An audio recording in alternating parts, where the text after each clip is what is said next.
આજની ધર્મકથા. પ્રણામ. અંજના મહાસતી. મહાસતી શબ્દ લગાડવો અતિ આવશ્યક લાગે જ્યારે જ્યારે અંજનાનું નામ બોલાય ને ત્યારે. એવું એમનું જીવન. સતીત્વને જનરલી આપણે એક જ સેન્સમાં લીધું છે. શીલનું પાલન કરવું તે સતીત્વ. પોતાના પતિ સિવાયના કોઈ વ્યક્તિ, કોઈ પરપુરુષ માટે એક નબળો વિકલ્પ પણ મનના રૂવાડે પણ, દેહના રૂવાડે પણ ન આવવા દેવો તે સતીત્વ. કંઈક એવું કરવું કે જેના કારણે પોતાના પતિ અથવા બીજા બધાનો બચાવ થાય અને પોતે દૈવત્વને વાપરે, દૈવત્વને આકર્ષે, એવું જ એમનું જીવન હોય તે સતીત્વ. પણ આ વ્યાખ્યાઓ અધૂરી તો ચોક્કસ ગણાશે. સતીત્વ એ ફક્ત શીલ ધર્મ સાથે કનેક્ટેડ હોય એ સંકુચિતતા ગણાશે, એવું માનશું તો. સતીત્વ એ સર્વાંગી આખા જીવન સાથે કનેક્ટેડ હોય એવી વસ્તુ છે. જેનું સત ઉઘડ્યું છે તે સતી છે, અને જેને સતને પામવા માટે અથાગ ને અનન્ય પુરુષાર્થો કર્યા છે તે સતી છે. અને એ સત એટલે આત્મા. આત્માની સહજ સામાન્ય ઓળખાણ પણ સત ચિત આનંદ સ્વરૂપ. એ સત સ્વરૂપ જે છે તે આત્મા છે, જેનો આત્મિક પુરુષાર્થ પ્રબળ છે, જેના જીવનના પુરુષાર્થમાં આત્મા એ બહુ અગ્રિમ હરોળમાં આવે છે, અને જેના જીવનની અંદરમાં પોતાના પ્રેફરન્સીસ અને પ્રાયોરિટીઝ, લાઈફની પોતાની એક આખી જે સ્ટાઇલ છે, જીવન પદ્ધતિ છે, એમાં આત્મા જેના સેન્ટરમાં રહે છે, એ બધા સતીત્વને પામેલા છે. અંજના મહાસતી જીવનની એક પણ ઘટના અત્યાર સુધી જે આપણે જોઈ, એ ઘટનાઓ જોઈ લઈએ તો આપણને એમ થાય કે જો એને આત્માને નજર સમક્ષ ન રાખ્યો હોત તો ક્યારની આત્મહત્યા થઈ ગઈ હોત. કઈ વ્યક્તિ વાઇલ્ડ કેસમાં પણ આવું દુઃખ મને આવે તો પણ હું સહન કરી શકું, આવી સામાન્ય વિચારધારા પણ કોને આવે? 22 વર્ષ કદાચ 7મા મહેલથી નીચે ઉતર્યા હશે કે નહીં, 7મા માળેથી, એ પણ પ્રશ્ન. કયા બેઝ ઉપર નીકળે? પોતાનો પતિ પોતાની સાથે નથી. આ દુઃખ, આ ત્રાસ, આ સામાજિક એક આખી ગિલ્ટ. 22 big years. એ 22 વર્ષના દિવસો, 360 દિવસ એક વર્ષના, એ એક દિવસના 24 કલાક, અને એ 24 કલાકમાંના 1 કલાકની 60 મિનિટ, અને 1 મિનિટની 60 સેકન્ડ. આ બધી પળોને ગણવા બેસીએ તો આ પરાક્રમ એ કોઈ યુદ્ધને જીતવા કરતાં પણ બહુ મોટું પરાક્રમ લાગે. એ 22 વર્ષ પછી એક રાત્રિ આવી કે જે રાત્રિ એવું લાગ્યું કે બસ હવે આ પારણા થયા. ત્યાં તો ખબર પડી કે આ તો અત્તર પારણા હતા. મોટું તપ તો હવે શરૂ થવાનું. અને પછીથી રાણી કેતુમતીના માધ્યમે કર્મસત્તાએ એમની સાથે એમના જ પૂર્વભવોમાં કરેલા પાપનો બદલો જે રીતે લીધો, એ જોતાં કોઈનું પણ હૈયું હચમચી જાય. અંતે કંઈક ધરપત મળી કે ચાલો હવે પિયરે જશું, અને પિયરે જઈ અને બધું જ હવે શાંત થઈ જશે. અને દ્વાર ઉપર ઊભા છે. દ્વારપાળને કહ્યું છે, પિતાની નજર પડી છે એની ઉપર, અને પિતા અને પુત્ર એટલે કે અંજના મહાસતીના પિતાશ્રી અને એમના ભાઈ પ્રસન્ન કીર્તિ, જેને જગત એ નગર વિચક્ષણ, બુદ્ધિશાળી અને ન્યાય સંપન્ન, ન્યાયનિષ્ઠ કહેવાતા હતા, એમને હવે કર્મસત્તાએ બીજો હાથો બનાવ્યો. પિતા વિરોધમાં હતા, પણ મંત્રીનો જ્યારે પ્રખર વિરોધ આવ્યો એટલે પિતા થોડા શાંત પડ્યા. સાસરે ગયેલી દીકરીને સાસરામાં કંઈ પણ તકલીફ પડે તો એને ઓથ કોની હોય? આખા જગતની અંદરમાં સૌથી પહેલી ઓથ એને એના પિયરની હોય. એવું બની શકે કે લગ્ન પહેલાં એને પિયરમાં રહેતા વ્યક્તિઓ સાથે ઘણી ઝઘડાઓ થયા હોય, ઘણી માથાકૂટો થઈ હોય, એવું બની શકે.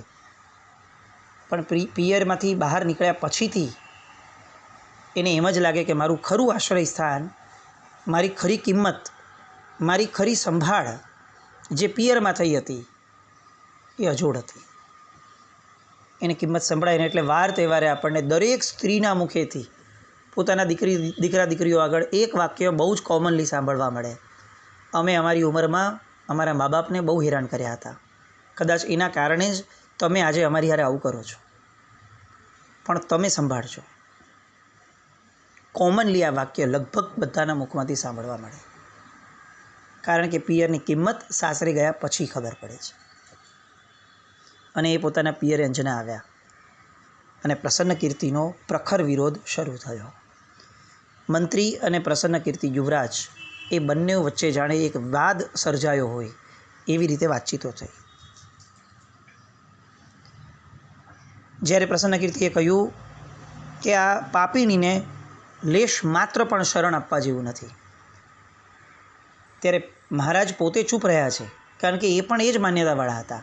પણ મંત્રીએ આ અન્યાયને સાંખ્યો નહીં. તમે શાથી માની લો છો કે એ પાપીણી છે? શું અંજના નિર્દોષ ન હોઈ શકે? શું નથી સાંભળ્યું કે અંજનાની સાસુ કેતુમતીનો સ્વભાવ કેટલો ક્રૂર હતો? એણે કેટલી ખોટી રીતે કલંકિત કરી છે. એમ ન બની શકે. માટે મારી નમ્ર વિનંતી છે કે કૃપા કરીને અંજનાને અહીં છુપી રીતે રાખીને પણ એનું છેવટે પાલન થવું જોઈએ, કારણ કે એ આપણા ઘરની કન્યા છે. યુવરાજ મૌન થઈ ગયા. મહારાજા તો મૌન છે જ, પણ ફરીથી યુવરાજ એ પોતાના પિતાશ્રીનું મૌન જોઈ અને ક્યાંક આવું ને આવું માની લેવું ન પડે મહામંત્રીનું સજેશન, એટલે ફરીથી એ રોફમાં આવ્યા કે સાસુઓ તો બધે આવી જ હોય, પણ પુત્રવધુઓ આવી હોય, એનું ચરિત્ર આવું હોય, અને વળી આ ગર્ભ પવનંજયનો ન જ હોઈ શકે. આપણે પણ સાંભળ્યું છે ને કે 22 વર્ષથી પવનંજયને અંજના પર એક ધારો દ્વેષ હતો, માટે કેતુમતીએ જે શિક્ષા કરી છે તે યોગ્ય જ છે. અહીંયા આપણને ઘણીવાર એવું લાગે કે કેટલી ક્રૂરતા હશે. ચાલો, ભાઈના હૃદયમાં ક્રૂરતા આવે, બાપના હૃદયમાં, બાપને સૌથી વધુ જગતમાં કોઈ વાલી હોય તો દીકરી હોય. દીકરો તો હંમેશા સેકન્ડ નંબરે હોય. તો દીકરી માટે કેમ એને સદભાવ ન થયો? અને 2 કારણો આપણે અવલોકન કે આમ એનાલાઇઝ કરીએ તો દેખાય. નંબર 1, રાજા મહેન્દ્રના મનમાં રહેલી સદાચારની ધારા, એનો પક્ષપાત. ચોક્કસ એમની એ ભૂલ છે કે એમને સૌથી પહેલાં તો આ દુરાચાર છે કે સદાચારે નક્કી કરવું જોઈતું હતું, એની ના નહીં. પણ આ કરવામાં કોઈ એવું કારણ નથી કે એમને એની દીકરી પ્રત્યે દ્વેષ છે. 7 માળની હવેલી, 500 સખીઓ, આ બધું એમને નહોતું આપ્યું પ્રેમ ન હોત તો. પણ સદાચારથી વિપરીત, સમાજના ધારાધોરણથી વિપરીત જો કોઈ પણ વસ્તુ થઈ છે તો એનો પક્ષપાત ન લેવાય, ભલે એ દીકરી હોય તો પણ ન લેવાય. આ વાત એ એના હૃદયમાં. ચોક્કસ આ એનો એક એક્સટેન્ડેડ રોંગ વે હતો કે એમણે સૌથી પહેલાં એ ચેક કે કન્ફર્મ કરવું જોઈતું હતું કે પરિસ્થિતિ એક્ઝેક્ટલી શું બની છે. પોતાની દીકરીને બોલાવી, છાતી સરસી ચાંપી અને એકવાર પૂછવું જોઈતું હતું. હૂંફ આપી, સિક્યોરિટી આપી અને પ્રશ્ન પૂછાય, ત્યારે જ સત્ય બહાર આવે. સત્ય ક્યારેય એમને બહાર નથી આવતું. આપણે એમ માનીને ચાલીએ કે જેવું પૂછશું એવું એને કહી દેવું જોઈએ, એવું ન હોય. મનુષ્યનું એક્સપ્રેશન છે ને એ વાતાવરણ જોઈને આવે, એ સહજપણે આવી ન જાય, કારણ કે મનુષ્ય છે, મશીન નથી. પણ એ હૂંફ આપવામાં આ રાજા મહેન્દ્ર નિષ્ફળ ગયા. એ કદાચ એમની દૃષ્ટિએ સદાચારી હશે, સદાચારના પક્ષપાતી હશે, ના નથી, પણ પિતા તરીકે એ કમ્પ્લીટ ફેલ ગયા. ભાઈ તરીકે અહીંયા આ પ્રસન્ન કીર્તિ કમ્પ્લીટ ફેલ ગયા. આજની પણ પરિસ્થિતિમાં આપણે આ વસ્તુમાં બહુ જ સમજવા જેવું, કારણ કે એટલી બધી નબળી પરિસ્થિતિ આ સમાજની આપણને લાગે કે સૌથી પહેલો શંકાનો દાયરો એ પોતાના સ્વજન, પોતાની દીકરી, પોતાના નજીકના વ્યક્તિ માટે જ આપણા જીવનમાં આવતો હોય છે. કોઈ સહજપણે કહી દે ને કે તમારા દીકરાએ આવું કર્યું, તો ઊંઘમાં પણ જવાબ નીકળી જતો હોય કે ન કરે, મારો દીકરો છે. અને કોઈ ભૂલથી પણ એમ કહી દે ને કે પુત્રવધુએ તમારી આવું કર્યું, એ તો છે જ એવી, કર્યું જ હશે. આ ડિફરન્સમાંથી આપણો સમાજ જો બહાર નહીં આવે તો પુત્રવધુઓ ક્યારેય પણ પુત્રથી વધુ પ્રેમ આપનારી નહીં બને. આ શબ્દનું ડેરિવેશન જ એ હતું કે જે પુત્ર કરતાં પણ વધુ ઘરને સાચવે, પુત્ર કરતાં પણ વધુ પ્રેમ જે ઘરને કરે એ પુત્રવધુ હોય. પણ એ પુત્રવધુને માહોલ કોણ આપશે? એ પુત્રવધુને પોતાના પુત્ર કરતાં વધુ કોણ સમજશે? એ જે સમજશે એને પ્રેમ મળશે. દીકરીઓ એ ક્યારે પણ પોતાની નથી એ સ્વીકારવામાં આપણને વાંધો નથી, પણ પુત્રવધુઓ હંમેશા પોતાની હોય છે એ સ્વીકારવામાં આપણને બહુ વાંધો હોય છે. એ સ્વીકારાતું જ નથી, એ હંમેશા પારકી જ લાગે.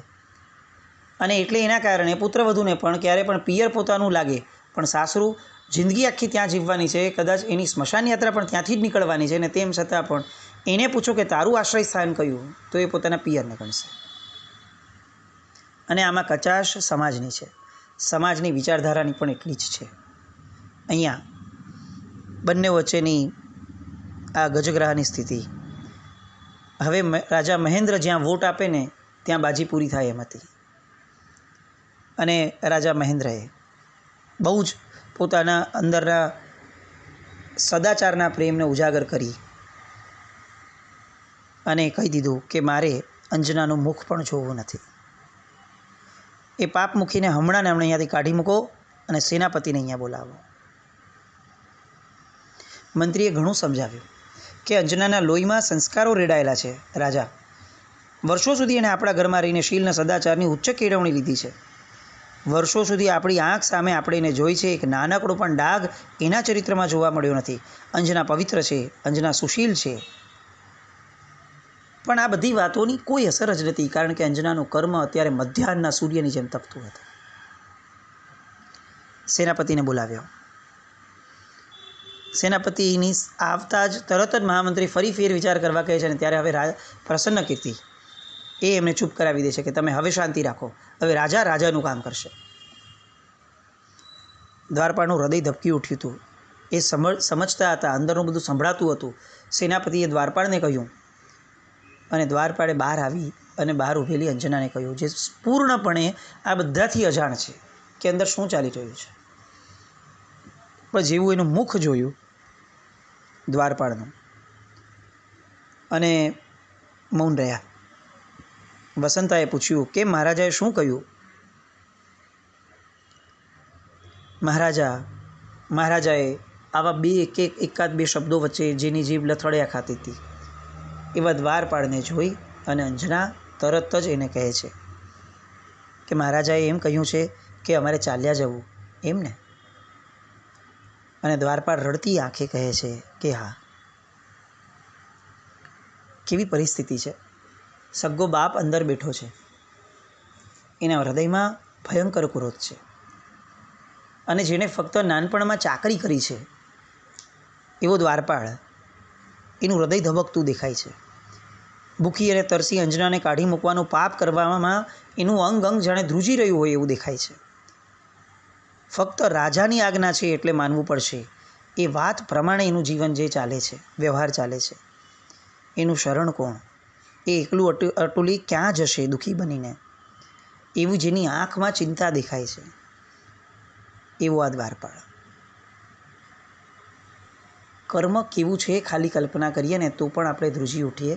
સગ્ગો બાપ જેની આ જવાબદારી છે એ અત્યારે ભયંકર મૂઢ થઈને બેઠો છે, જડ થઈને બેઠો છે, અને જેની કોઈ જવાબદારી નથી, એનું હૃદય ધબકે છે. કર્મ આ છે. એ ફક્ત એટલા જ વ્યક્તિઓને નિષ્ઠુર બનાવે છે કે જેટલી વ્યક્તિઓ દ્વારા તમારું કર્મ પૂરું થઈ શકે. આખા જગતને ભાંડવાથી ફરક નથી પડવાનો, શુભતા નથી આવવાની, કારણ કે આખું જગત કલ્પ્રિટ ક્યારેય નથી હોતું. કર્મ એટલા જ વ્યક્તિઓને બગાડે છે, એટલા જ વ્યક્તિઓના મન પર આવરણ મૂકી દે છે કે જેટલી એ કર્મની એના ઉદયની જેટલી શક્તિ છે. અને એટલે દરેક સમયે આપણે એ સ્વીકાર ભાવ લાવવો જ જોઈએ કે આ વ્યક્તિ બગડ્યો, નિશ્ચિત મારું કર્મ છે. કારણ કે જગત આખું બીજું કોઈ બગડતું નથી ને આને જ કેમ બગડવાનું મન થયું? ઉલટામાં આપણને એની પ્રત્યે સદભાવ જાગે કે મારા કર્મએ તારી પાસે કેવા કુકર્મ કરાવડાવ્યા, મારા કારણે પૂર્વભાવમાં મેં જે કર્યું હતું એના કારણે તું હાથો બન્યો, મિચ્છામી દુક્કડમ, મારા કારણે તારે નવું કર્મ બાંધવું પડ્યું. આ જૈન કર્મ સત્તાની, જૈન કર્મોલોજી. આ જગતને પરમાત્માના શાસને ખરેખર જે આપવું જોઈએ એ આ આપવું જોઈએ. આ કર્મ થિયરી ક્યાં છે કોઈ પાસે? અને સૌથી બેજોડ અને જડબાતોડ જવાબ છે દરેક પરિસ્થિતિનો પરમાત્માના શાસનનો કર્મવાદ. સારું છે કે આપણને બધે જ ઉપધ્યાન, નવ્વાણુઓ, છરીપાલિત સંઘો, ભવ્ય જિનાલયો આ બધા દ્વારા શાસન પ્રભાવના દેખાય છે. વાત સારી છે, અનુમોદનીય છે, ના નથી, એમાં કોઈ ટીકા ટિપ્પણી નથી. પણ દુઃખ ચોક્કસ એ વાતનું છે કે ભગવાને જે અનેકાંતવાદ અને કર્મવાદ આ બે સૌથી મહાન રત્નો પરમાત્માના શાસને આ જગતને આપ્યા છે, એનો પ્રચાર કરવાનું મન પણ નથી થતું. કારણ કે પ્રચાર એનો થાય જેનો આચાર હોય. આજના જૈન જગતની અંદરમાં આ બંને વાતોના આચારમાં આપણે કેટલા શિથિલ પડી ગયા એ આપણે જ્યાં સુધી નહીં વિચારીએ ત્યાં સુધી પરમાત્માના તત્વનો પ્રચાર કરવાનો અધિકાર તાત્વિક રૂએ આપણને નહીં મળે. ક્યાં એ પરમાત્માનું શાસન કે જેમાં કર્મવાદની દરેક વાતને જીવનની એક એક વાત સાથે તાણાવાળાની જેમ વણી લેવામાં આવી હતી? અને ક્યાં આજનું આપણું જૈન જગત કે જ્યાં આક્ષેપો, ઝઘડાઓ, વિખવાદો, એકબીજા સામે કાદવ ઉછાવવાની પ્રવૃત્તિ કરવી. સાવ નાનકડો પણ સંઘ હશે ને તો પણ આપણને ખબર પડશે કે 5 જણ ટ્રસ્ટી હશે, એમાં તો 2 આમ ને 2 આમ અને એકને કંઈ પડી જ નહીં હોય. એ સ્થિતિવાળા જ સંઘો આપણને જોવા મળશે.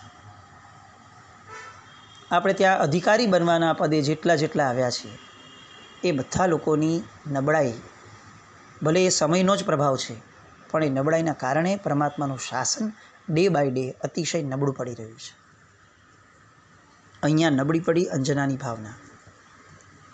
તરત ત્યાંથી વિદાય લઈ લીધી અને અંજનાનો હાથ તરત વસંત તિલકાએ પકડી લીધો. એને એમ થયું કે આ કદાચ મૂર્છિત થઈ જશે, પણ અંજના એના મનની હામ એ સલામ ઠોકવા જેવા લેવલની ગણાય. સૂર્ય શરમાઈ ગયો, આકાશ ધૂંધળું થઈ ગયું.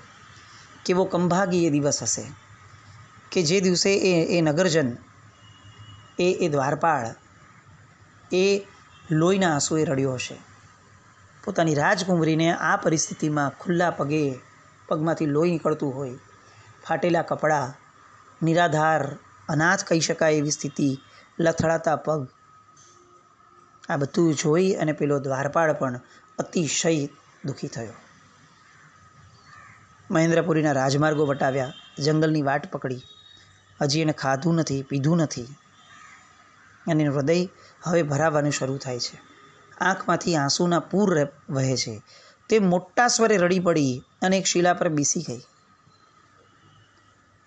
અને એ ત્યાં મોટા સ્વરે રડતા રડતા કહે છે કે વસંતા, આ મારું કર્મ હજી કેટલા દ્રશ્યો મને બતાવશે. મેં કેવું ભયંકર કર્મ બાંધ્યું હશે એ પૂર્વ ભવોમાં કે આ કર્મ ક્યાંય ખતમ થવાનું નામ નથી લીધું. ક્યાંય મા બાપ પ્રત્યે, ભાઈ પ્રત્યે એક ફરિયાદની વાત નહીં. ફરિયાદ છે તો પોતાના પૂર્વ ભવમાં કરેલા પાપની છે. અને આ સતીત્વ છે, આ પરમાત્માના શાસનનું તત્વ છે.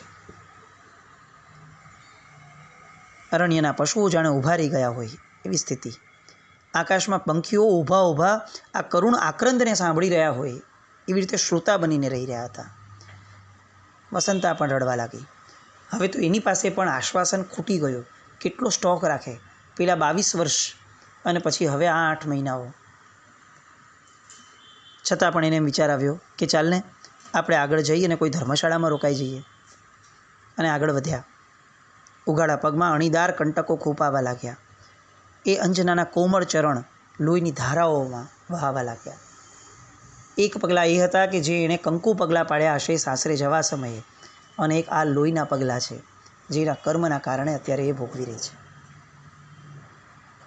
ધર્મશાળામાં ગયા. અંદર ગયા અને ત્યાં જ નગરના દરવાજાના 2 ચોકીદારો ઊભા હતા અને બંને સખીઓ જ્યાં દરવાજામાં પ્રવેશવા જાય ત્યાં બંને ચોકીદારોએ રોકી, તમારે આ નગરમાં અથવા નગરની આસપાસના ગામો કે જ્યાં રાજા મહેન્દ્રની સત્તા છે એવા એક પણ ગામમાં પ્રવેશવું નહીં, એવી આજ્ઞા અમને રાજા અને યુવરાજ પ્રસન્ન કીર્તિએ કરી છે. કઈ ક્રૂરતા! મારી સગ્ગી દીકરી છે, આવી કોઈ વાત જ નહીં. અંજનાને રીતસર કાઢી મૂકી. ઓલા સેનાપતિને એ ચાલ અપાઈ હતી કે ક્યાંય પણ જગ્યા ન પામવી જોઈએ. જોઈ લેજો, આવું કુકર્મ કરનારને ક્યાંય પણ મારા નગરમાં સ્થાન આપવું એ મને ઉચિત નથી લાગતું. આગળ વધ્યા. એક વૃક્ષ નીચે વિશ્રામ કર્યો અને ત્યાં વિચાર કરતાં કરતાં પોતાની આખીને આખી જીવન કથની સામે દેખાય છે. અને કથનીના રુદનમાં ને રુદનમાં સામે એક દ્રશ્ય દેખાય છે. એક ગુફા જેવું દેખાય છે અને એને એવું લાગે છે કે હું મારા અંતરની ગુફામાં ઉતરું એ તો ચોક્કસ આવશ્યક છે. પહેલાં આ સામે જે દેખાતી ગુફા છે એ કેમ મને આટલી આકર્ષી છે? ત્યાં એવું તે શું છે કે જેના કારણે મને આટલી વેદનામાં પણ ત્યાં જવા માટે મારું મન ખેંચે છે? એ ગુફામાં શું હશે? કયો નવો ટ્વિસ્ટ, કઈ નવી વાત, કયો નવો રોલ, કયું નવું વ્યક્તિ? શું કંઈક નવું જાણવા, સમજવા અથવા જીવવા મળવાનું છે? ગુફાની એ વાત આવતીકાલે જોઈએ. જે આજ્ઞા વિરુદ્ધ કંઈ પણ બોલાવે તો મિચ્છામિ દુક્કડમ. જૈનમ જયતિ શાસનમ.